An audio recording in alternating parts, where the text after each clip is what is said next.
Contaré una breve historia de las comunidades muiscas de Suba, cómo eran antes y después de la colonización española. Pues bien, hace unos siglos atrás, antes de la colonización de los españoles, el pueblo de Suba se encontraba en uno de los 4 principales territorios de Zipa de Bacatá, que abarcaba gran parte del territorio de la actual ciudad de Bogotá, capital de Colombia. Se preguntarán ¿qué es Zipa? ¿Qué es Bacatá? Zipa es el título de nobleza dado por los muiscas al gobernante supremo, en el cual el zipazgo fue la organización prehispánica que los muiscas antes de la invasión española y una de las principales divisiones político-administrativas del territorio de la Confederación Muisca. Ya sabiendo esto, Bacatá fue uno de los 5 civil o territorios que conformaban esta confederación. Suba era una de las poblaciones más importantes al contar con el Consejo Supremo de Justicia, el cual era liderado por el Upsaque Suba, como en español se diría cacique de Suba.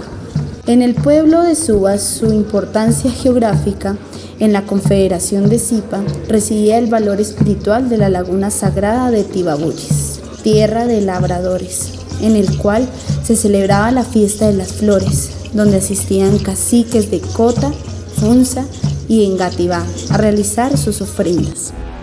Pero en el año 1538, en la llegada del colonizador español Gonzalo Jiménez de Quesada, con sus tropas invadieron el territorio de Suba, así como llevaron a la disolución de la organización como conjunto cultural y político, donde estos mismos establecieron conversaciones con el Upsaque de Suba y delega o entrega su gobierno a los comenderos Antonio Díaz Cardoso y Hernán Camilo Monsilva.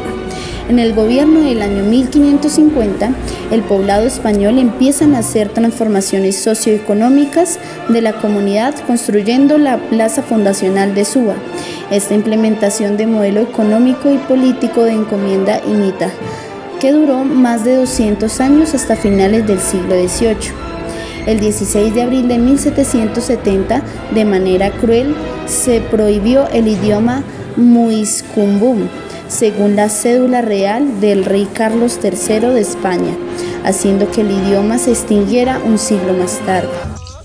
Mediados del siglo XIX, los antiguos resguardos indígenas de la sabana de Bogotá comenzaron a disolverse según la ley sobre la abolición del tributo y repartimiento de los resguardos indígenas, en el cual el 16 de noviembre de 1875 supuso la disolución y repartición del resguardo de la comunidad muisca de Suba, subdividiendo el territorio colectivo en propiedades particulares a nombre de 5 familias. Estas familias mantuvieron viviendo dentro de las tierras del antiguo resguardo, nombrado así municipio. Se dedicaban principalmente a las actividades de pastoreo y cultivo, heredando sus parcelas a sus descendientes o negociándolas con los nuevos actores sociales que llegaban poco a poco al territorio. En el año 1888 se organizó el mandato verbal sobre la división territorial del resguardo por encargo del señor Eloy Castro para medir los territorios. Un año después, el territorio fue repartido por terratenientes y campesinos. En el año 1906, las iniciativas de los padres agustinos construyen la primera obra de ingeniería para suministrar agua a la población. Hacia el año de 1954, según el decreto de la Ley 3640, los municipios aledaños de Suba, Bosa, Engativá y demás se anexaron a Bogotá, formando el Distrito Especial según la ordenanza del número 7. Estas tierras, que por mucho tiempo fueron consideradas de poco valor, se convirtieron en centros de atención para constructores inmobiliarias y constructores piratas. Suba se convirtió rápidamente en el desarrollo para la demanda y el crecimiento demográfico y emigración, que caracterizó a la mitad del siglo XX, una urbanización rápida y salvaje que, como parásitos consumiendo y destruyendo todo a su paso, se produjo en menos de 3 décadas la transformación de las relaciones económicas, políticas, sociales y culturales de un territorio lleno de riqueza cultural y de biodiversidad a una zona urbana más de la ciudad. Entre los descendientes de las 5 familias se autorreconocían bajo el etnónimo de Raizal, figura alegórica que permitía construir fronteras de identidad de quienes habían nacido en territorio y hacían parte de la comunidad. Las familias que no vendieron sus tierras comenzaron a perder parcelas y hasta la totalidad de ellas, mediante el robo con artimañas jurídicas.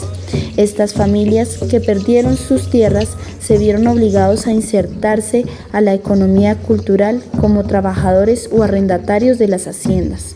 En el año 1990, las familias descendientes del antiguo resguardo de Suba iniciaron una lucha legal por la recuperación de las antiguas tierras usurpadas. Este proceso de reivindicación territorial les permitió un año más tarde, en la Constitución de 1991, conseguir el aval legal por parte del Ministerio Interior, convirtiéndose de esta manera en el primer cabildo indígena urbano.